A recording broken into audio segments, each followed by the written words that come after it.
Excited? Okay, I'm excited. This is gonna be good fun. You guys look cute. Couple of speckies. Very 4 eyes. I'm trying to make my chest look bigger than yours now. Okay. Oh, on that. All on. Something. We're ready to go. Hopefully nothing goes wrong. All good. So is that? Okay. Happy Tinny Talk. Tinny Talk. But then that Okay, ready? Oh yes. no, Yes. Cheers. Happy Tinny Talk. I have some great guests here today. Deezy and Dean. Hello. Hello. Something. Welcome to Tinny Talk. Dee, you've done a Tinny Talk with me before. We've done it online. Yes. Online. We had a little Q&A. This is our first in-person. This is our first proper podcast one. Dean, this is your first one. Aye. On a scale of 1 to 10, how buzzing are you? I'm so buzzing. I think A good deal, right? so buzzing. Aye. I'm going to turn this round so it's back more. Yeah. Pointing to you guys. Yeah, there we go. That's okay. It's all about being real here. We need to sometimes move the microphones. Okay, so welcome to Tinny Talk. Let me have a swig. Hang on. Thanks for having us. Aye. No, I'm just swigging it buzzing. already. I'm buzzing because you know how it is. Like to motivate, inspire, always. Yes. And I feel like you two are very inspiring. I think you're both really nice people. And I think you both work really fucking hard for what you do, and that's what I'm all about. Working hard, being nice, and being inspiring. And that's why I asked you to come on. Because I think as well, like we know each other, we see each other a lot because of competitions and stuff, but I don't think I actually know you guys as well as I want to. Okay. Hence the reason why Let's I get invite into it. people on TikToks is because I want to know the deep stuff. Like, you know when people's like, oh yeah, I'm an athlete because I love it. I'm like, But we're really trying to I want to know why. What are your issues? Why? Where did it start? Everything, because that becomes more relatable for people, and that's when people get inspired. Because they're like, oh, I didn't know that about that person, and that's really cool, and I'm going to follow them, and then they become inspired. And that's how we become better people, when we're inspired. So we're going to talk about strongman first, because it's always the easiest topic to get started into. Yeah. We are all strongman, strong women athletes. So first of all, Scottish champions, Yes. both of you. You're 3 times, I'm 2 times. Yeah, I was going to say, you're like multiple. Weight I'm only class. 3 so far. A few. 2. You are under 73, under 73? I'm 73. Scottish champion 2 years in a row. Soon to be 3. Soon to be girl, Aye. that's the way to say that. That's the way to say it. We're going I'm for gonna it eat now. my words now if that doesn't happen. That blew over. I believe in you. And Dean, you are over weight classes. You've won several weight Aye, classes so we for do. Scotland. Is that right? So just remind me what. 3 in the under 80s and 1 in the under 90. I remember. A period. Was So I remember it was under, it must have been under 80s. I don't know if it was your first one, second one, but I wasn't there. But I remember hearing about it. And I remember you like broke your ankle or pulled Oh, your something in foot? your Is that ankle last or year? your I foot or something. tore my calf at 90s on the first event. And then was it that one though? I It must have been. It must. And I wasn't there watching it, but I remember like Peterhead talking about this guy, ex-marine, he fucking pulled something, but he still kept going and he won anyway. Aye. And I was Aye. like, who is this That sounds guy? about right. I need to know. Aye, that was the first event, and it was quite cold. Aye, it was just the warm up was a wee bit brief, and I just tore my calf on the first event, and I was like, I need to do the whole Scotland's Strongest Man that night as well, torn calf, and I was like, oh well, here comes the caffeine and all sorts. Oh well. And it just that really hurt, and then the adrenaline obviously calmed down after I won it, and I was like, my leg just turned like to wood. That was sore, like it was pretty black, but I didn't care because it was worth it, so it's fine. So obviously that is like physical pain that you're going through, but it's more mental than anything because our bodies, adrenaline's going. Like you said, you can get through almost anything, like anything. So, but mentally, you need to be in a place to be able to push. Like your whole body's telling you not to do it. So what did you do then to like just get shit done? Initially, when it happened, I said to my mate, I was like, "This is bad, mate." I was like, "This is an injury. This is a serious acute injury." Which obviously just means it happened suddenly, rather than like a chronic thing, which can be a anything. For an initial point, I had a bit of self-doubt, and then my mate was just like, mate, I couldn't get a grip, and I'm like, and then immediately, he's like, he's ex-military, and he's like one of my best mates, and I was just like, it's like, Ken, what, you're right, and then I just started flicking the switch again, and I just started doing events, and but I got more aggressive because I knew I had to, you know what I mean, and I was trying to just shred away the pain because it was harrowing the whole time, and running with 100, I think we had a 100 kilo bag and 120 or something, running with that with a torn calf. It's just gone, and I'm like, aye. And I think when you're an aggressive lifter, but you're too focused on that. You're not even in the room, and I'm just like, I'm on here, just go. Like a lot of that. It doesn't work for me. It just makes my eyes water. Sometimes I try and I'm like, oh my eyes, I can't see. It's not for everyone. Like it's not. But again, if I want it to work for me, but I feel like it just doesn't. But you're either and then I'm like. You're either an aggressive lifter or a loving lifter. You're maybe just a calm, loving lifter. I listen to Venga Boys, so yeah, you're definitely a calm, loving lifter. We're like heavy metal. I'm just like my own version of lifting. I'm like sitting. Well, actually, usually I don't listen to Venga Boys. Like, I do at comp, but it's not my lifting song, right? And I thought I can't really use this song for the powerlifting, so I end up with the Venga Boys. But it's actually Celine Dion on the live. But you should have used that with powerlifting. I know, but it takes too long to get to the... Just skip to that. You only got a minute. Like, well, they skip, and they're like, no, I'm like, boring. You only got a minute. You only get a minute. Like, I need like 4 minutes intro. I need a 4-minute intro, and then she goes, I'm alive, and I'm like, woo! I lived! Honestly, she came in the gym, paced up and down asleep. I can believe it. So when I'm like ready to go on, everyone thinks like what you listen to is Celine Dion. Oh, it's Celine Dion. Everyone knows now. Oh, it's so good. I love it. Okay, so boring question. How did it all start for Strongman? Because I don't know. For me, I was a powerlifter for a few years. See, I didn't know that. The BDFPA. Oh, no, yeah. I know. That's not good. Go yourself. That's not good. So, got some records and stuff, and I thought I'm going to try Strongman for fun. Done a engine in-house comp thing for fun. Won and got buzzed, and I was like, I love this. I want to do this. It's like sports day for adults. Yeah, I'm 3 years later. Oh, that's amazing. Yeah, it's powerlifting. It's fun, but it's not tiring. Nah, it's kind of boring after a while. Yeah, I was a little bit bored. I was like looking to do some burpees and shit between. Oh no, I was not from that. And I was like, I'll run with any things, I but was like, I'm not even tired. Like, I was a bit sore, to be honest, but I always get really achy legs after I compete. Like, like growing pains. Yeah. Like, shrinking pains more like You're that. only really doing 9 reps. Well, if you get them all anyway. You've got too much energy. Too much yeah.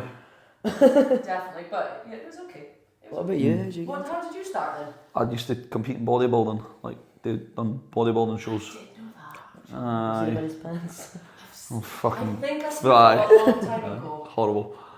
Yeah, and that's so weird because I actually thought earlier, I was like, sure he's done bodybuilding. I'll need to think about that. So we'll speak about that more later. Yeah, of course. So bodybuilding, then strongman, or anything between? Aye, and I started flirting with powerlifting, and then I just bounced back and forth. But obviously, primarily strongman. But I'll take my opportunities when they arise. With powerlifting, obviously GPC and all that. I've done enough anyway in the powerlifting scene. How old are you? Just turned 33. You're the same age as me. How have you managed to do so much stuff? Not got much of life apart from lifting. Until I was 28 to look how much strength I get. What age did you start at? 14. Really? So And fitness I needed it. Aye. But you I want to go more into later, like you've been in the military and stuff. Like, so has fitness been since you were little? Have you always done something? 14. Yeah, since you were 14. Aye.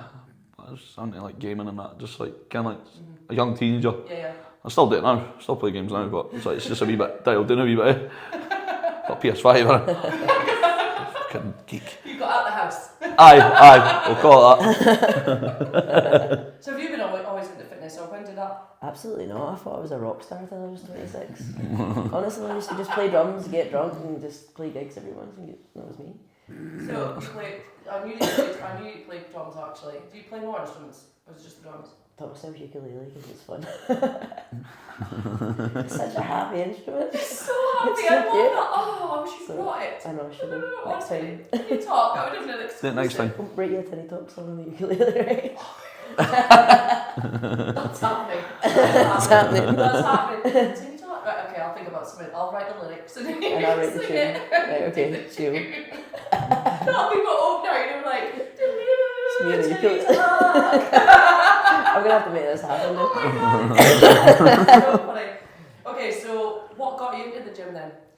I was working night shift in a taxi office playing gigs and hating life, and I was just started training in the mornings, and then That was it. that was my gym bug.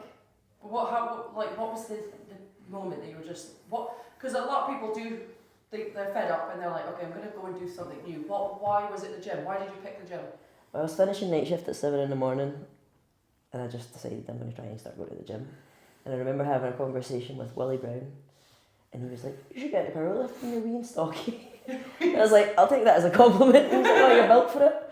And then that was it, just I was straight into trying powerlifting. I loved it. Really, just straight into it. Nice. Yeah. I suppose it gives you a goal to focus on, does it? It definitely helped. I think I would have got bored just doing my own thing in the gym. I mean, a lot of people start to lose weight and things like that. And I think that's probably better. I was like for competing, 55 isn't it? kilos. Because you're focused more on. Yeah, I was tiny, like total. Yeah. I've been 55 kilo for most of my life, like, and I'm 64 Yeah. now. So. But even that, like, sometimes, well, most of the time, it's people go for their physical appearance. Yeah. I always try and convince my clients, like, yeah, you want to lose weight or you want to put weight on or whatever, that's fine, but let's have another goal, and that'll kind of just be like the back of it. I think the initial was mental health probably for me. Like, Yeah. 'cause if you're drinking all the time and playing gigs, you can imagine how many downers you're all the time. The fear all the time. Yeah. Jesus, I've not had the So fear for so- so long. This will sort my health out. I'm scared of having the fear. Go to Spain this week and there could be a fear There episode. better be a fear. Still on holiday without a fear. We don't want that. I get the fear, I get bad because I'm like, nobody likes me anymore. What did I say? What did I say? What did I do? What did I do? Why am I naked? So that. Oh, right, okay, so next of all so obviously you've always been competitive then, Yeah. your whole life. Yeah. Yeah. Have you always been competitive? When you started powerlifting, was you kind of competitive straight away? When you were Yeah. drumming and stuff, were you competitive? Like, did you want to be the best? Like, it's No, always I been was there? drumming. or- It was just I loved it. It was just Just fun. loved it. But we competing. As soon as I went into powerlifting, I had wee man syndrome, and I was like, nah, I need to be the best. I'm too small, so I'm going to be the best instead. I love that. See, I thought I was competitive until I met people that were competitive. I don't think I'm that competitive. I'm No? just here for fun. Like, I am competitive, but then the fun takes over and then I forget to be I think we competitive. kind of got to Like, have I'm the just both. buzzing being there, and then I'm like, oh shit, I forgot I'm competing. You've got to have the best Yeah. of both. I think if you're too competitive, it sucks the fun out of it. Yeah. Definitely. Put too much pressure on yourself with it. And do you guys, obviously as champions, ever feel pressured to be at that stand? Like, do you feel pressured this year to win Scotland's again? Yeah. You do feel the There's pressure. a lot of pressure. Last year was a lot of pressure, to be fair. Mhm. I think last year was probably the biggest year for me in strongman. Mhm. And obviously that was clouded by stuff we'll get into. Mhm. But the pressure, the Arnold's especially, I mean, you felt that one too. Like, we both had imposter syndrome sitting there. Like, Oh my god, That I was was- like, why am I even here? And nobody even knows me. I know, you're So I just sitting... fucked and pissed about and put glasses on and was like, then they'll remember me because I have glasses on. That was a lot of pressure because you're like, That right, was. okay, I'm here for a reason then. That means I need to do something. I know, we spoke about that quite a lot at Arnold, so I was like, I think I should be here. And you're like, me, that was, but you're stronger than me, so you're But definitely we got there, so we must have So deserved you it. got right? here, Yeah. so I was like, oh, so. And then they put me up next to Donna Moore on the fucking dumbbell Oh, press, this and I is couldn't good. even get one. I was like, see, I told you I'm not supposed to be here. Well, the thing is, you turned up and done it though. Yeah, I Exactly. did. Although, saying it again, second after Donna Moore on the Farmers. That's an achievement Yeah. right there. That Your was cat the is moment stacked, that though. changed it for me at Arnold's, because I did one rep on the deadlift, which I was happy with, 'cause it was a PB, so whatever. I was like, shoot, buddy, I picked it up and he was like, put it down. I was like, No, no, no. it's not going to come back up. Can I just stand here with it? Like, Yeah. What was your deadlift? It's quite heavy though. For 210. reps. For reps. For reps, I got one. I was happy with that though. That's I was good. happy. You didn't bomb it, so it's alright. And then the throwing bag, I was so good at throwing bag in training, fucked it up. See, because they had them staggered, this is not an excuse, but I was looking at this one, and then, so I stood here, and my one was way back here, so I threw the first bag, and then I was like, oh fuck, my back thing's really No. back there. Well, I fucked up, only got one or two maybe. I think with bag throws it's either you get or you don't, and you're just going to a snowball effect. Yeah, I think Then you start panicking, and then you're actually burning a certain amount of energy. You're just like, after that fail, when I that attempt pot luck sort of just gets thrown out the window as well. But it's just momentum. Fucking bag throws are bag throws, isn't it? I nearly beat Chloe Brennan at that as well. No, I was beating her, and then it got to the last bag. I was like, I was so annoyed just because I was like, I'm going to be so good at these because I'm explosive and this is going to be easy. Worst part. And then I was like, meltdown. It's quite and the then the farmers took it back. that because obviously yous were on the. I remember like there was pro women and pro men were on the Sunday. No. we were over Friday, Saturday. Saturday. Fridays, because I done the amateur log and deadlift, but when I was up there, when I done the log, because obviously the lighting's all the same, it's so disorientating. So that's why I put Vipers on. People are like, oh, he's trying to show off. I'm like, no, I'm doing like what Brian Shaw does and all that kind of stuff, because I'm like, it's genuinely, like, you can see people getting thrown off, and I'm like, son, The lights are bright. you can't. And at least you put yours on to compete, I just put mine on to walk on stage. Did you? And walk about back. All right, right. Backstage. Aye, that. Do it. Okay, I'll do it. Aye, All you need is we'll stick one. It's so good though. Aye, but that threw me off. I was like, I need to stick them on, and bye. It is though, because you couldn't even, like, when you were backstage, you would, like, came out to the side to watch other people. The amount of people that were there, but when you were on There's stage, a lot. you could barely see them because the see light them all. was almost as bright as that light is. And It was like 500 plus people in that. oh, At least. There was like 2,000 there was people. Was there? Yeah, there was thousands. No. Because It just shows you how much I was paying attention. Yeah. Something like that. I'm sure that's what we were told. It was like 2,000 people or I something. think there was more on the Saturday, wasn't there? I was mainly on Saturday. There was a lot more on the Saturday. Yeah, definitely. So crazy. Okay, so I want to go into a little bit about steroid use. What's your favourite topic? Now, I say it like that because I have no fucking clue, right? Yeah. I'll tell you a funny story, and this is the truth. When I first started Strong Women, somebody said to me, so you're going to go on a cycle? And I was like, does that help? 5k. You're on a bike. 5k. Aye.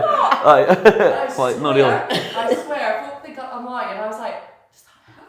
And they're like, what? I was like, my bike. And they're like, Aye, you're like, Like your nah, new mate, bikes. nah, this and is. she's like, no, steroids. I was like, oh, I didn't know that was a thing. To be fair, like, See it on Netflix documentaries. that's it. It's more like avoided in conversation and Yeah. with women than it is men these days. Definitely. It's quite a. And I touchy think it's subject. something that's important to be open about 100%, yeah. because I think that a lot of young people, well, people need to know about it. Like if you're going to do it, they need the facts. They need to know who to go to and what to do. And if you're going to do it, you've got to do it properly. They're going to come across it, at least in conversation if they do this work. Oh, 100%. Oh, definitely. But my question, first of all, is do you think it is possible to reach the high standard of strongman without it? Like top of the best of the best? I think I absolutely agree with you. You should get your full potential naturally before you even consider touching anything. 100%. But I definitely I'll be honest with the chat and stuff. I'm on stuff now. Like after last year, it was an eye opener going into like the pro comps. Yeah. You feel like you have one arm behind your back going against because they're all on steroids. Like Yeah. the best are on steroids.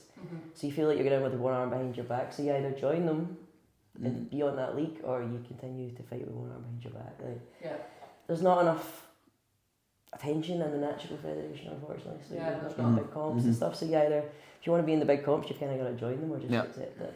Do you know what I think is frustrating for me, especially like the natural comps are not challenging for me. Like they're not heavy enough to be challenging. Yeah. And I can do the other one, and that's fine, but I'll never win. You know, there's always going to be somebody stronger and better.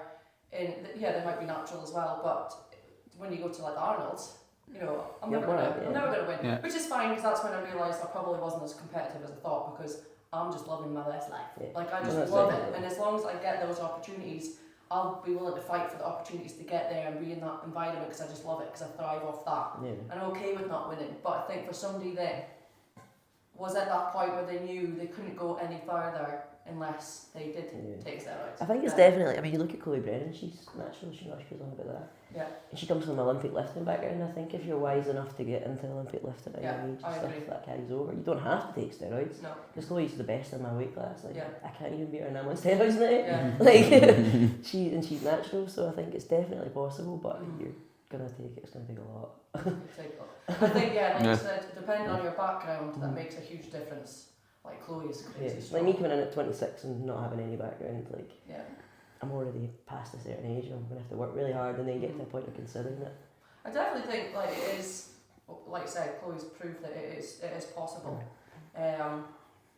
But then when you get to, let's say for you then, Dean, like you also got to World's Strongest Man Natural. Yeah, I can, and I done it. Like I know there's online qualifiers, I get it, but like I done one Scotland Strongest Man the race, first time natural. I think the first two were natural. And then also the third one I wasn't. And then done Europe's Strongest Man, going to the podium, qualify for Worlds that way. So I done it. I'm not biased at all, but it was like sort of the old school way, you know what I mean? Obviously a wee bit less, there's more technology now, so we can do online stuff, which is great. It's going to grow the sport. But then, I got to World's Strongest Man with steroids, and nothing. First year, 2019. Yeah. And I always said to myself, because I done the BNSF, got to the World's Natural level, which is like the WHEA in Finland, and I done it 2 years for that, and won that. So I was like, right, this is before the UKNSS came in, which Stephen Wiley's obviously just exploded, which is brilliant. It was the BNSF, that was it. Mm-hmm. That was the one that was running it. Simon Thomas's one. And then I just went, right, I've completed the Natty World. I've completed it. I was like, I don't care. Right, let's get World's Strongest Man with gear. And I done that. Yeah. And then, but I'm around everyone, and I'm like that. I'm a rabbit in the headlight. I'm like, holy, can I swear? Does this get dubbed out? You can swear. But I was like, holy fuck, because like everyone's there, and I'm like, this is it, then innit? You look at the potential around you. Yeah, and like I was what, 20, I was my age, but anyway, it was just that was just before I got in gear, and I was like, right, I've done it. I was like, now I can be very, very opinionated and open about it, and actually be very transparent and actually have a voice for it, because I've backed every single fucking step to it, where people are like very opinionated, and I'm like, mate, you're contradicting yourself, mate, you're full of shit. The fuck's listening to you, mate? You know what I mean? But now I'm like, the second I got in gear, I was open about it. I was like, but I took my first steroid when I was 30. You know, male testosterone's probably starting to get a bit fucking wavy at about 30, they say. I'm like, right, here we go, buckle up. And I went all in. I started on SARMs, and then started taking a bit of testosterone. Next thing I was balls deep in tren. Balls deep in tren. What the difference are between them? Trends just... Are they all different? Like, yeah. They target different, what's the... It's just... Again, there's a lot more educated people out there than me, so I'm not going to start chanting about like too much information. But there's potencies and effects, but tremblin's like it's up here, like it's designed to grow cattle. I think especially if you're a female, I think you should maybe do a lot more research than you would have. Yeah, for women. Yeah, like I researched for about a good year before I got on. Like I only started pinning myself 12 weeks ago, like so 3 months I started pinning. Before that I took SARMs. Yeah. But it was me doing as much research, because I don't want the negative side effects. Yeah. And there's so much more irreversible side effects. Yeah. It's so much. Yeah, it's so much more. Not damaging, but like you said, reversibility. You know what I mean? So women, in my opinion, should be like pretty much microdosing stuff and not taking too much, because you get girls that will fire into taking more testing guys, and you're like bigger Adam's apples and blokes and all sorts of stuff. But you know what? If people want to do that, fair play. But it's your own body. You need to hold yourself accountable, just like what I'm doing. I didn't take large amounts. Only took like quite a big bit before the OSG last year, but it was for a reason. You know what I mean? And it's obviously I got on the podium at World's Strongest Man. It's worked, but it was just an addition. They didn't put in consideration the 17 years of training I'd done prior to it. Put my body through a ringer. And that's a misconception, is it, that people... he's on steroids. Fucking pumping the steroids. I'm like... I remember when I like first found out that I was going to be competing against people with steroids, I was like, how does that work and whatever? And I'm like, well, you still have to like train and stuff. It makes you train harder. And they're like, you know what I mean? And folk are like, oh yeah. And I'm like, so what's the problem then? Like, I honestly, it doesn't bother me at all. I don't care. I don't see it as, like some folk say, oh, do you think that's fair though? I'm like, what's fair? You're not. I'm like, I choose to go into the sport. If I want to just be against natural people, I can go into natural competitions. I'm like, I don't care. They're working just as hard as I'm working. It doesn't make no difference to me. And I think people don't understand that people that don't understand it think that you're just going to take it and it's all going to be like, no, you need to get up and work your ass off and do nutrition and hydrate. People, it's probably more taxing, I think, because the one benefit that I've noticed from steroids personally is the recovery more than anything. Like, you're not as domed and stuff, but that can also be a negative because you push yourself too far. And before you know, your body's in bits, and you're like, I didn't even see it coming because I didn't do it. So obviously, Dean, you're quite open. We had a brief conversation about this earlier, and I'm glad that we've spoke about you realising your potential while you were natural first. Yeah. Because a lot of people, especially young guys, will look up to you. Yeah. So what would be your message to them? Because they maybe haven't looked back into your background, they've maybe just started following you in, when they're getting into the gym. Would you say to them, potential first, reach that and then see where you want to go? Oh, totally. You got like young lads just like fucking like teenagers like jumping on fucking training that. I was like, you fucking idiot. Test levels are so high. You know what I mean? Your test levels are fucking spunking through the roof. And I'm like, why? Like, you're actually going to cause damage. You know what I mean? Like, I only do it because I'm getting benefits out because I actually not need it, but it's like my body's starting to not degenerate, but like my testosterone's dropping. Right, what do we do? Put it back in. We're gonna synthetically put it back in. That's fine. You know what I mean? And everything's like I've got a very, very close friend who's seriously educated on performance enhancers. Guess what? He tells me what to do. You know what I mean? It's not like I spoke to some guy with a fucking stringer on with a 5% on it, you know what I mean? In some bodybuilding gym, and he's like, aye, I'll get you all that, and he's sinking that, calling it a lab and all that kind of stuff. That's a complete different fucking story.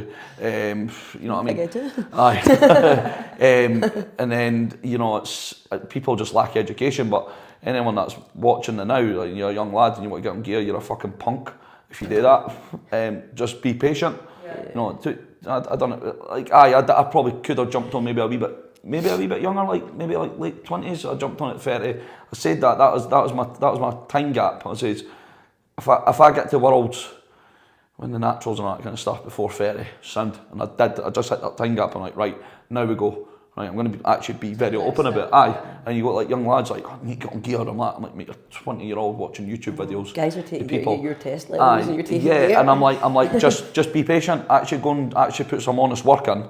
Put some tissue on, like muscle. Get stronger. Educate yourself. Compete. Get experience. Get to a level where you're actually satisfied. No a fucking year or 2 years. Actually do a lot of competing and a lot of honest training, and then be like, maybe I will speak to someone who's educated, no gym bro in the corner. Some, you know what I mean? Before they try and run into it, though, does my head in, Honestly, I see so many young lads taking it and they're like, what are you doing? No, I'm glad we brought it up because I totally. Folk to understand the journey you've been on, because I think that new people will just see you now and they won't realise that you have done, because you're still young, you're only 23. You've done so much work, bodybuilding, powerlifting, over the last 15 years to get to a point where you're like, okay, I want to take it to the next level, make that, because it's a big decision to make and not just jump into it. So if you're watching or listening, then you guys haven't just been like, okay, I'm just going to do this and made a rash decision, I want to get strong, because you don't need that to get strong. You've taken the time to get to a point where you're like, now I'm going to take it to the next level. And like, which is what you should do if that's where if you want to take it. Totally, and it's like I served in the Royal Marines as well. Like that's totally frowned on. You don't drug use in the Royal Marines anyway. Just MOD in general is like totally frowned on, and you get CDT'd and that. You get random drug tests and all that kind of stuff. So there's proof that I wasn't on stuff as well. I wouldn't do that, because you're away all the time anyway. It just physically wouldn't work. And it's just if anyone's watching, just be patient. That's it. Like, go and just do some honest work. That's it. Like it took me 15 years to make that decision. 15 years, no 15 months, no 15 weeks. Like some young lads out there who are that impatient and they're that naive.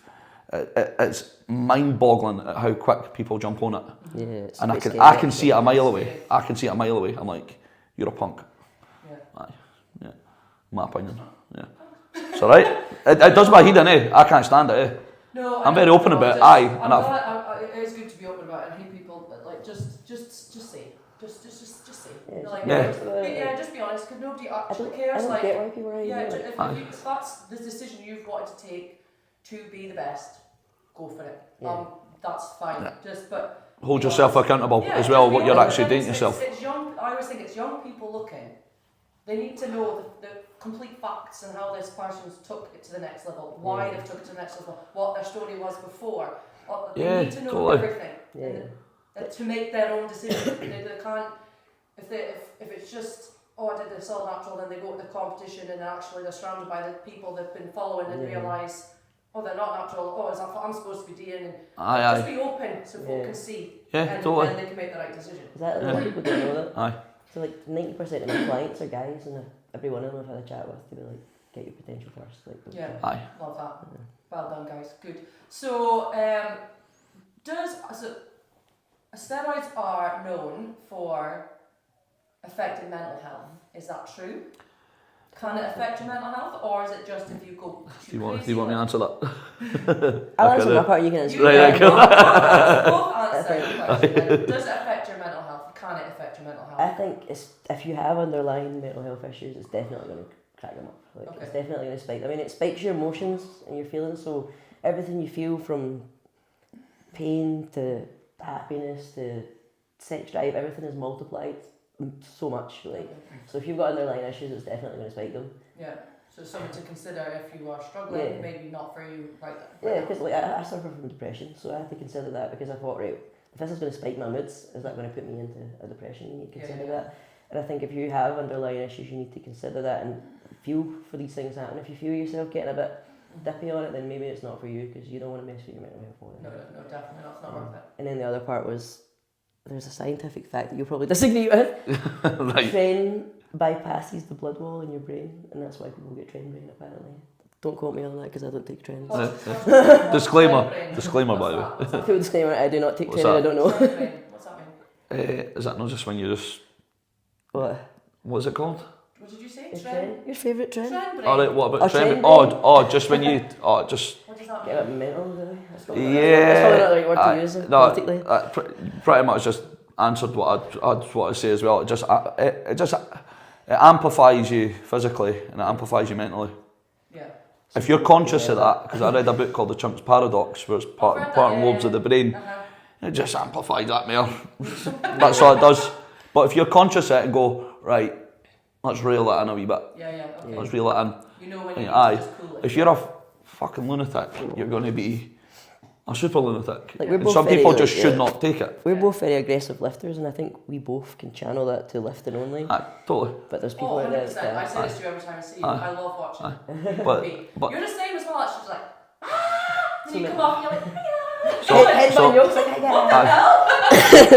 What's good about competing, and this is a word as well, but it can be used in certain terms as well. It's called sublimation. It can actually be a sexualised term as well, but there's also you can act inappropriate behaviour in an environment when it's socially accepted. I.e., just done Scotland's Strongest Man there, qualifier. I'm going berserk. I'm going, fucking let's go, fucking ready to fight. Can I do that in Starbucks? I'm going to get selves, I'm going to get in trouble. So you can I can sublimate some of my demons, we'll say, and my aggression into something that's socially accepted and actually use it as a tool in my performance. You know what I mean?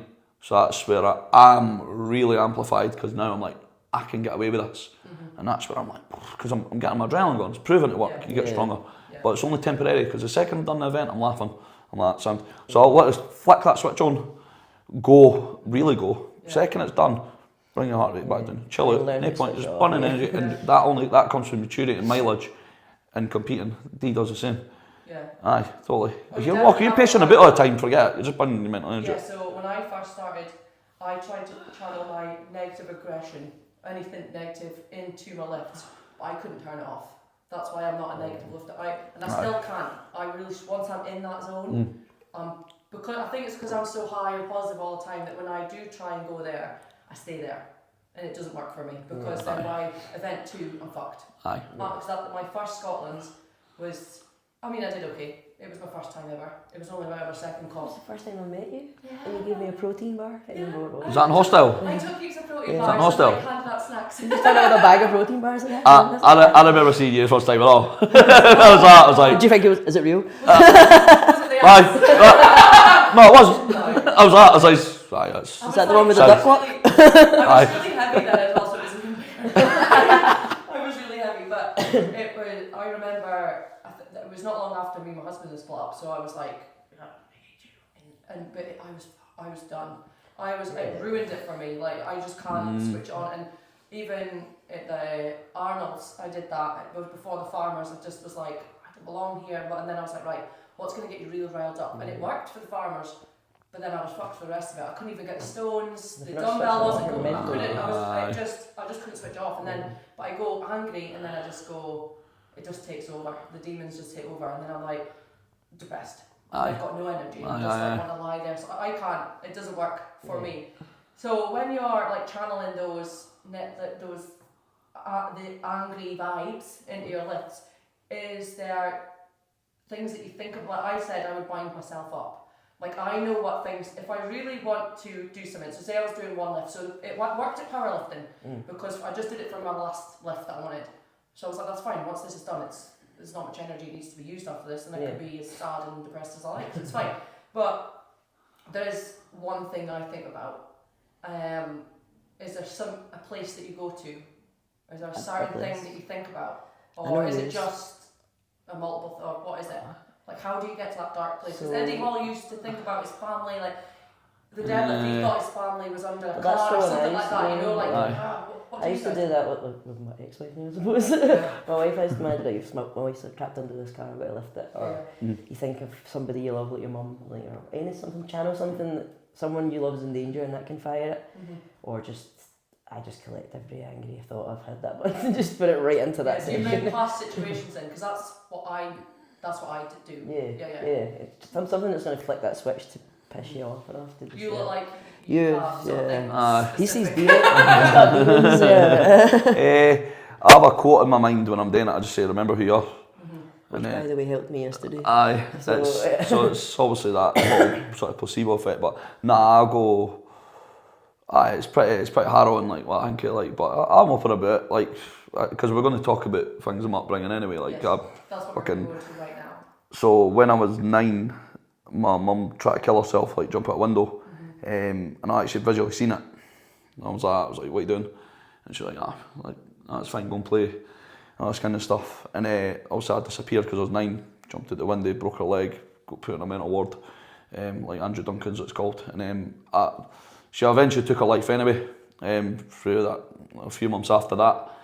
And I'll be completely transparent and open about it. I also use other negative things, but this is the one that's like, I think in my mind, it's like, she's dead, she's not coming back.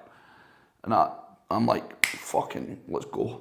And then anyone ring me, I'm like, fucking, like, I'm just ready to, I don't know what it is, I get seriously amplified for that. But obviously I'm on gear, caffeine. I'm running on a thing called mirror neurons as well, which is obviously people that you're surrounded by, you're going to feed off. When you're at a comp, you're feeding off pure energy, and I like being that one who's like, he's like the fucking generator of everyone around each other, and people feed off it, and I get a kick out of knowing I'm giving everyone else vibes and energy and all, and I'm just like, Mayor. I was like, this is strong, man, fucking remember, this is a sport, and then that's it. But I put myself in a really harrowing mindset, but again, it's not I didn't always think about specifically that, but sometimes when something's like, you need to go, you need to switch on, my eyes just go black, and I'm like, stay away from me. But then, see the second I've done the event, off. Oh yeah, I remember you. Back in the room. I was doing a lift, and then the minute you stepped out. Is that a GPC? It was ages ago. I think it's the second time I seen you compete. It was hostile, and you were going nuts. I was like, oh my god, he's crazy. And then the minute you came off, you were like, oh Nicola, hi! Totally switched. That's that. Absolutely bipolar, mate. That's the difference between channeling at the right time, kind of thing. But it's not always like aggressive, because definitely. Like, my best friend, he swears by loving it. So you'll see him shut his eyes and he'll go, I love this shit.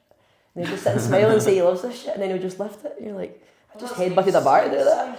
Works best for me. I'm alive in it because I just get to buzzing up, and then I think about being in the gym, and then I think about how hard I worked to get the gym open, and then I visualise all the people trying strongman that said they would never go to gym, now they're competing, and I'm like, yes, I'm gonna lift it to show them with it. And then I'm like, so I'm just like loving life person. So going back to you then, Dean, so obviously you said that you seen your mum jump out a window, which is, well, you've seen that image of there, and she obviously passed away when you were 9. That must have been really difficult. Did you have other family around you, or? Well, my father left me when I was born, so like he like abandoned me. So he's a fucking coward in my eyes, you know. Oh, definitely. Aye, you know what I mean? Fucking just a weak man, eh? Yeah. So aye, so fuck him. Yeah. Hope the worst for him. What else? Yeah, then my little brother died, which was obviously another fucking detrimental effect on me. But he was a twin, so obviously my sister pulled through. She's totally fine. She's 24 now, so aye, she's here, which I'm grateful for.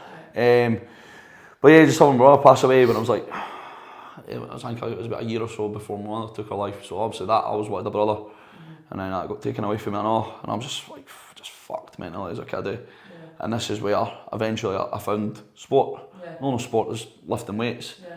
At like 14-year-old, because I was getting in the shit in school and all that, and blah blah blah, and I just started channeling all this energy into that, and that's totally saved my life. Yeah. Oh, 100%. There's no ifs or buts about it. Yeah, There's a lot of suicide and like just a lot of bad shit in my family and that in the past and all that, and I'm like, I'm not going to let my past dictate my future. Yeah. You know what I mean? I'm not going to be a precursor to something that's uncontrollable. You know what I mean? And I'm just like, I'm going to channel this, I'm going to fucking show you. And then obviously I have now, because of worlds and Scottish and British and Europe's and all that kind of stuff. But I'm definitely like filling a wee void, but I'm conscious of it. Yeah.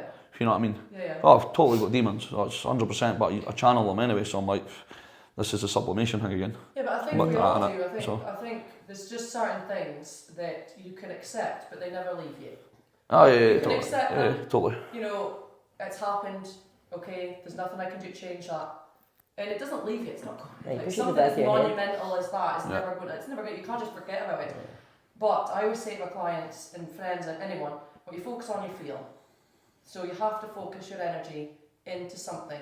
Like everyone says, you shouldn't just. I remember I split up with my husband, and I was so depressed. It was a really bad time, and I just would distract myself constantly with the gym and training. And I remember my friends being like, you know, you shouldn't just distract yourself because it's gonna all come on top of you. I'm like, but it's not. I'm like, I know it's happened, and I'm really sad about it, and I'm gonna continue. And I'm still sad about it now. I would never want to be back with him, but I'm still sad. It's my, you know, it's my family. There's now. memories, isn't it? Yeah, exactly. Yeah. But I've never ever had a breakdown or anything because of it, and I'm still sad. But I just channel my energy where it's more beneficial. So I think that what you've done is, yeah, okay, it's never going to leave you. Of course it's not going to leave you. That's like what's happened is so sad. And it's going to affect you at times, especially when you've competed and you're tired and your energy's low and you start your emotions and things. But the fact that you have got something to channel your energy into is it's going to save your life, because if you didn't distract yourself with something positive, then you will end up taking your life, because it just gets out of control, and then you can't control how you feel, and then you feel like there's no way out. There always is. So I don't think that that's right when people say you shouldn't, you know, ignore it and distract yourself. You should face it, and I'm like, yeah, okay, accept it, but it's not going to go away. It's a part of you, you know, it's a part of your life. But you need to channel it somewhere else. So I think that's really. It's like a wound, innit? Yeah. And then when there's a big wound, what happens after? There's scarring. Yeah. It's always going to be there. That's the way I look at it. It's always going to be scars. It's healed, but there's a reminder. Yeah. If you know what I mean? I sort of try and visualise it, and that's the way I visualise it anyway. That's a good way to put it. Got a couple like that. No, it's true though. It is true though, like, but I don't think there's anything wrong with channeling that energy into something positive that's going to keep you moving forward and not keep going back. But yeah, you're going to have times where you think about sad times. It's normal. Yeah. I think people think you need to overcome this big thing and, you know, you need to forget about it. I'm like, no, it's part of life. Start that stuff like that spiritual bullshit and fucking. I know, I'm all about just focus on what do you want? How do you want to feel? That's my clients. Ask that to them every day. How do you want to feel today? If it was easy to forget things, there wouldn't be depression. We'd all be cured. Exactly. So moving on to you then, my friend. So you just mentioned a minute ago that you struggle with depression. Yeah. When did that kind of start? Was it a moment in your life that got you feeling down, or was it just a series of events, or did you just not focus on the right things? Like, what was it? I mean, I think it's a lot of people say they don't believe like depression's genetic or hereditary, or whatever the word is and stuff. So I've got my Uncle Joe killed himself when he was younger, and then if other family members and brothers and stuff have tried to take their own life. So I'm like, there must be some sort of link there to reasons why I'm depressed, because I had a pretty, like, I grew up in a scheme. It wasn't the worst though, but I had a good life in comparison to lots of people. But it was when I was 20 I tried to take my own life, and I was in hospital in a coma for 2 days and stuff like that. I know no one knows that, actually, no one really knows that, but I was in a coma for 2 days and stuff like that, and I tried to take my life, and I think it was when I woke up, and do you know the only thing that stopped me, I mean there's been many moments over the past 13 years of wanting to kill yourself and stuff like that. The only thing that stopped me from trying it again is when I woke up and just seen all my family around my bed, and I was like, shit. And that sticks with me, because I'm like, right, well, if you do that, you're leaving that heart on all these people that were at your bed. Like, they're the ones that just found you. So it started quite young on when I was 20, and then obviously playing gigs and drinking doesn't help, because drinking is a depressant, I think, personally. Oh, definitely. I think you can do it if you can control it, and you know when the off button is. But I think, like we spoke about the fear, we had a bit of a laugh, but I get I suffer really bad if I drink too much or over a few days. Like, I know my limit now, but if I was to go out of control and just be like, oh, party holiday, I would come back and be in my bed. Yeah, like, you can't. If it doesn't sit nice with you or doesn't make you feel good, don't do it. But it's just going to mess with your head. But yeah, it started quite young, depression and stuff. Like, so it's been a battle for at least 13 years. So when you obviously tried to commit suicide, how did you, obviously you had that, you woke up, your family was there. What steps did you take to start feeling better? Although, like you just said, it never really goes away. You have moments where it's up and down. Yeah. What was the first steps you took to be better? I mean, it was pretty poorly handled back then. They kind of I was woozy, just woken up, and they were like, sign this release form and let me out, and I didn't even. And then it took years and years and years of trying different antidepressants, and I don't like even taking paracetamol things, so I was not enjoying that. Yeah. And then you see all these doctors that want to analyse you and ask you questions and stuff, and none of it helped. Yeah. But genuinely, the only thing that sounds too cliche, like lifting, is the only thing that actually clears my head. Yeah. Like, I've tried tablets, I've tried therapy, I've tried CBD, all that stuff, but it's only training that kind of calms my head for that wee hour. Oh no, I agree. I think so. I work with Paul Moore. You probably have heard me speak about him a million times. Do you know who Paul Moore is? Well, it's an entrepreneur. He's essentially a life coach. Is it Geordie? Yes. Is it Geordie? Yes. I know you know he tried to about. take his own life. He was heavily into drugs. He had built this massive business. He had everything he thought he wanted. Still was miserable. Taking a lot of drugs. Ended up on a cliff. And there's a video on YouTube, so if you want to watch it, of him standing on the cliff and explaining his whole story. So if you want to watch it, go on YouTube and watch it. And it was only because his wife got there in time and said, think about the kids, that he changed his mind. So he dedicated his life to helping other people. And what he said was, and he still says, is that when people don't have a focus, a happy focus or a purpose, their sole purpose, what are you supposed to be, what for you, what makes you happy, what are you supposed to be doing? If they don't have that, that's when bad things can happen. Definitely. And I found that, like, I had my business and things, but I just wasn't, I was focusing on the wrong things. I always focused on making other people happy and doing what other people wanted, and it was never about me. And then I got my work and I became a PT, and then I had this little bit of happiness, but I still had this other person that I was always trying to make happy and never thinking about myself. Yeah. And then once that ended, I focused purely on, like, what is it that I want? What do I want? I want my business to be successful. I want to open my own gym. I want to compete. I want to be an athlete. I mean, I used to tell people I want to be an athlete, and they would laugh. I'm like it's hilarious. And now I am one, and my life has been the best it's ever been the last 2 years, because all I did was focus on, what am I supposed to do and what do I want to do? Yeah. And that's it. And I think that is the problem a lot of people have. They are too busy thinking about what they think they should want and not what they actually want. Does that make sense? No, absolutely, it does make sense. Like, oh, I should want the family. Because when me and my husband split up, it was like, oh, I want my family to be back together and I want this. But then really I was like, is that really what I want? That's what you socially think you need to have. Like, exactly. Socially, this is what I should want. My husband's left me, I should want him back. And then once I realised, actually, that's not what I want. This is what I want. I want to grow my business, and I want to open a gym, and I want to do it by myself.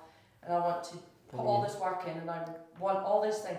That's when it was almost like a switch. I was 10 times better overnight once I've started channeling my focus into something. Not what I should want, but what I actually want. What helped you, and the reason I'm asking this is I'm still trying to learn that switch, because I'm going through stuff just now, and I'm trying to switch my life from focusing on that other person being my life to being on my own. So what helped you switch to focusing on you completely?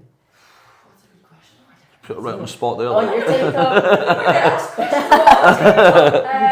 Pause it for a second. Do you know what it was? Do you know, and you can ask any of the ladies that's in Paul Mart, like, I would cry every time I was on the phone with Paul, like, she's left me and I'm not good enough without this. And he went, do you know what? Stop being the victim. And I was like, okay, stop feeling sorry for yourself. And what do you want? And I was like, I don't know. He's like, well, how do you feel right now? And I was like, well, I feel. And he's like, no. Other question, how do you want to feel? I was like, well, I want to feel good, I want to feel confident, I want to feel this. Well, how does that look to you? What does confidence look like to you? And like, this guy's a good life coach. I'm sitting here thinking these questions now. I'm like, oh. if you want to change your life, I'm about to. This man saved my life. Like, if it wasn't for him, I would not be here. 100%. He's like, how do you want to feel? I want to feel confident. So I'll use confident, that was one of my words. I want to be confident. How do you know you'll be confident? Oh, I don't know. Well, what does confidence look like to you? That was going to make me feel better. He's making you visualise. So I thought I needed my confidence to grow to be happy again. What's confidence? So then he's like, well, think about what it means. What's confidence to you? What do you aspire to be? What do you look at people and think, oh, I wish I could do that? And I was like, well, I want to compete. Like I've always wanted. It was CrossFit mainly. I watched the starter and I was like, I would love to compete as an athlete. Then I found strongman and that was more natural to me and I loved it.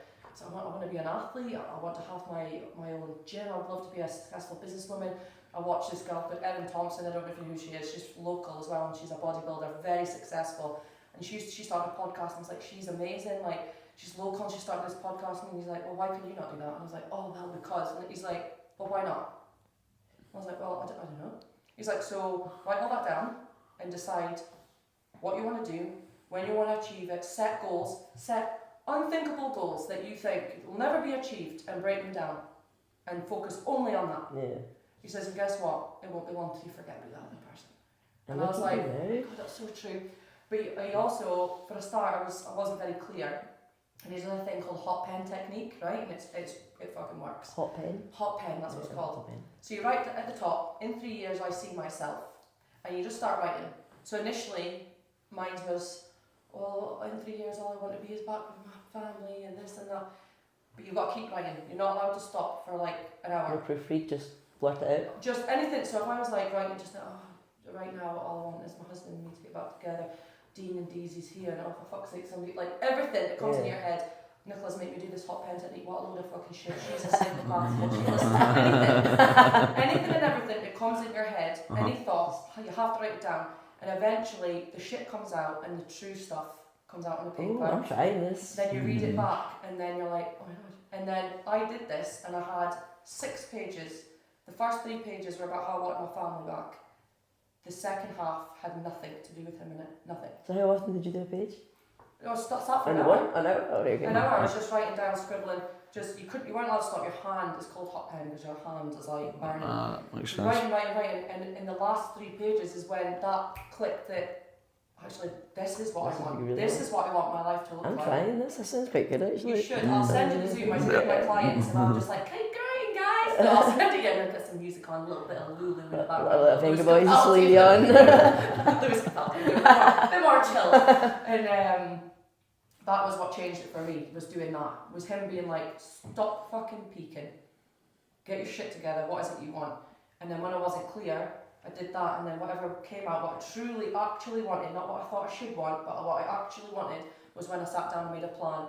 And my goal 2 years ago was to have a podcast and have Paul Mart on it, because he was obviously the shit, and he was my second guest on my Tinny Talk. That's insane. Well done. And look at you, you're like the queen of the Tinny podcast. I know, one day it will be worldwide. Yeah. 100%. Do it. And I've already emailed Lewis Capaldi 6 times. I know his tour manager. Okay, let's do it. Let's make it happen. I'll message Lucy. What? If she like does all the manager. Oh, honestly, I've been messaging. Instagramming, try email. I'm like, Lulu, me and you would get on so well. I actually wrote him a message and was like, hey, you cunt. And then I've got ha ha ha, now I've got your attention. So I'm hoping that like, he's like, the fuck? And then, oh. Would be great for me, Tinny Talk. That would be Sorry. But anyway, yeah, that's what I would recommend you do. I'm going to try that. Really actually figure out what it is you want, because it's so confusing and you almost feel guilty when you think that you don't want that anymore. You like almost feel guilty. You're like, oh, I should want my, like for me it was, I should want my family to be together. I should want that because we're a family and the kids, and I should want that.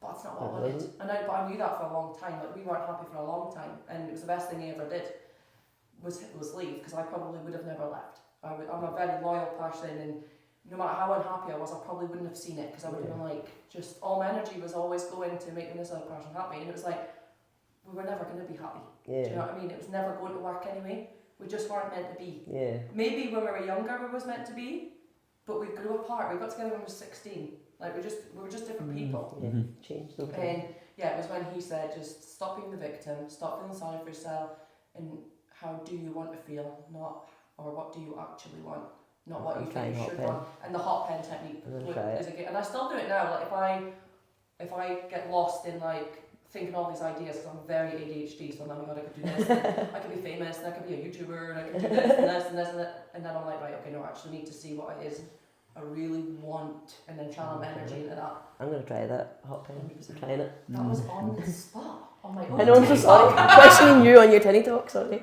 You take the notepad. You take the notepad, start making notes. Swap seats. So, you guys, obviously, do you both realise that you like inspire a lot of people? Do you ever like think? Do you ever like get told that you inspire people? Does anyone ever say that to you? I don't think I believe it. Like that's kind of the question actually. Yeah. That's the question. Do you realise how much you actually do inspire people? And I think even more after this chat, especially people don't know your background. Yeah, I don't. Because I didn't know as much as we've spoke about today. Mm-hmm. I don't think I do, but then I'm really lucky. I've got a good support system around me between friends and clients and stuff. And they'll remind me, because they'll be like, remember who looks up to you, like, or this person does. They mention things, and then you're like, all right, okay, maybe I'm got a bit of an inspiration or something. I don't know. Maybe I am. I don't believe it. It's the imposter syndrome thing, though. You think I'm just doing this. I'm like, I don't. What about you, Dean? You're a role model. The steroid kids. Fucking Storm King. Train babies. That's another thing actually I want to say to you. I've noticed a few times, because I take mental notes when I'm with people that I want to Tinny talk with. And there's been a few occasions that I've said to you, oh Dean, you're doing really well, your competitions, and every time you follow up with, you'll be fine because I'll just pump in the trend or whatever, and you have a bit of a joke. That's almost like you can't take a compliment. Like I think you're actually undermining how hard you actually work by making that comment. No, it's definitely imposter syndrome, like.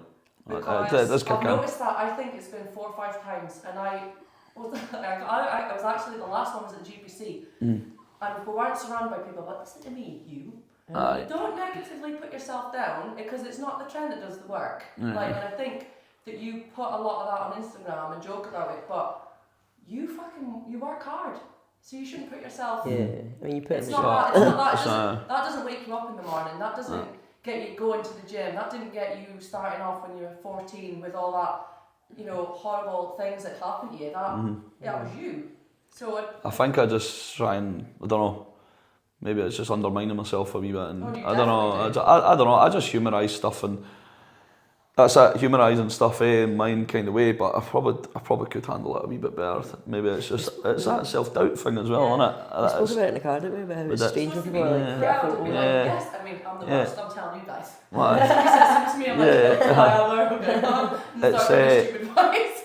it's a strange one, like, aye. That's weird. But you've achieved so much, like, you both should be proud, and you should be like, yeah, I'm fucking proud of myself. I'm quite hard on myself. I won't be proud of myself until I feel the best.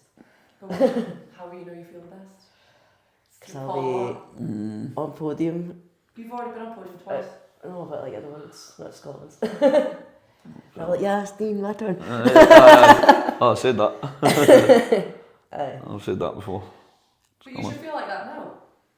I'm so hard on myself though. Like I'm probably beating myself up worse than anybody in training, especially. Yeah. Definitely. You probably do as well, actually. No, I've only stopped down world's strongest man, so Yeah. that's it. Like almost won it. I think I was first going at the fourth event, even beating Ben Donnan, Richie Pangman, Tommy Lavelle, everyone, like all the big names. Yeah. And I'm like, hold on, you're the fucking big name. You know what I mean? And then I was just like, right, let's fucking go. But then, again, getting on the podium's good enough for me now. But I mean, like 18th, then 8th, then 3rd. Like, no lightweight in the UK's ever done that. So I think I fuck what anyone says. Like any of the lightweights out there, like I'm the one at the moment. You know what I mean? Yeah. But it's like spikes of narcissism that come in as well. Yeah. Because it can be very humbling, but then sometimes I'm just like, come on, fucking wind it in. Yeah, but you know what I mean? it is two different people. Like, oh, yeah, I'm not good enough, and then it's almost like you're like, oh, but I am good. Like, it's two. Yeah, I always say I've got two So different that people. maybe- Yeah. So I've got like one's like you're best, and then I've got another one's like you are shit, Yeah, and I'm like yeah. fuck you. Arguing in your Really- head. So I'm just in the middle, like, oh my God, what's going on? It is like that, though, It is isn't like it? that. It really is. Sometimes I'll just be like, oh, no, and then sometimes I'm like, fuck, like Yeah. you're bipolar or something. Yeah, but you I mean, get like, you won't help your mood yourself systems. worked up. But do you think that's almost trying to, you get almost angry about it because you're trying to convince yourself that you are good enough, but then you're getting angry because you're like, this is how I feel. Why do I have to convince myself that I'm good enough when, like, I clearly am, but I don't think I am, and then you get angry because you're like, for God's sake, there's self-doubt, which you fuck off. That's true. So it's almost like that, and that's why you get like almost like angry about it and be like, well, I am the best ever, because you know that, but then there's just this shadow, isn't there? Just keeps coming back, and I think that's also Does comes linger. across quite arrogant sometimes, but it's like, it's not, because you've worked hard to be where you're at. You know, nobody can ever take that away. So why not be proud of it? Yeah, And be like, I fucking am the shit. It's like, Rihanna, Lovelace, a lot of people will be like, oh, she's quite cocky about it. I'm like, why not? She's pound for pound the world's strongest woman. She just knows what she's worked for. And She does like. Some people think it comes across as arrogant, but no, like, she's just proud of her accomplishments. she's Why wouldn't you be? Well, exactly. But no, that was one thing I did want to say to you, that I think the next time you catch yourself, when somebody says do a good job, you should just say thanks. Just say thanks instead. Just say thanks instead Good of job. And thanks. and not be like, Just a wee it's okay, back slap. it's this and that. I'm like, it's nothing to do with the training sessions and the 15 years. Yeah. Like, it's almost quite, because I do it as well. Yeah, I like no, going to like a stupid, weird accent on worry. Oh, thanks. Oh, If folks like, I'll just say thanks. I'm like, okay, thanks. I do honestly do weird voices. Thanks. But then you'll probably be the same, where you're just like, You don't know how to take. I don't know don't how to take understand. But next time, I want you to, this is what I'm used to coming from this Tinny talk. When somebody compliments you, you're just going to go, thank you, and take it in. Because although you feel awkward, you actually then will eventually start being like, oh, okay, this is a thing. Yeah, people are telling me I'm gonna have to doing go a home good job, with and I feel like notes. I'm doing a good job. And I'm going home with homework. I've got a hot pen thing to do. oh, Gotta accept girl, compliments. this is what I live my life by. Mr. Paul Mark, he's just, yeah, he's amazing. But yeah, thank you very much, guys. And I'm proud of you both. Thank you. Good I nearly went for proud of you too. Yes, definitely got to somebody else. Thank you. But no, I think it's amazing. I think you're both inspirational. Thank you for being so open today, because I think that people do, you do inspire people. At the end of the day, you do. And I think knowing more about you, you can inspire people even more. People that may be going through a difficult time, or have been in a similar situation, or know somebody that's going through a similar thing. They can be like, pass this podcast on, or say, oh, maybe give Dean a shout, or give Dee a shout. Like, Anyone's exactly. anyone's more than welcome. Open. Yeah. Anyone can Always message say me. that. It's fine. Yeah. I'll reach back out And to I them. think that makes a big difference, is when people know that there's somebody they can relate to, it makes them feel better. And that's how I started Tinny Talk. Like, I never really told anyone what I was feeling or nothing. Then so I started recording myself, because I'm not very good at writing things. So I would record so I could reflect back when I was in more rational mind and make decisions rather than just going fucking nuts. Yeah. And then I just started posting them, and then people started reaching out and being like, oh, I feel the same, I thought I was the only one. And I'm like, oh God, no, there's heaps of people that feel that. You're serving the world, aren't you? Yeah, That's what you're You doing. never know who's watching and who you can help. Yeah. So Yeah. thank you for being so open, Pleasure. because I know it's difficult sometimes. We're proud of you too. Thank you! See, it's not I can't help it. Okay, whatever. But no, thank you very much. much for being on Tinny Talk, and we have a seminar to get to. Let's go. We do. We do. Kids, let's do it. Okay, well, happy Tinny Talk. Happy Tinny Talk. Happy Tinny Talk. Thanks for having us. Ching ching, boy. Woo, yeah, buddy.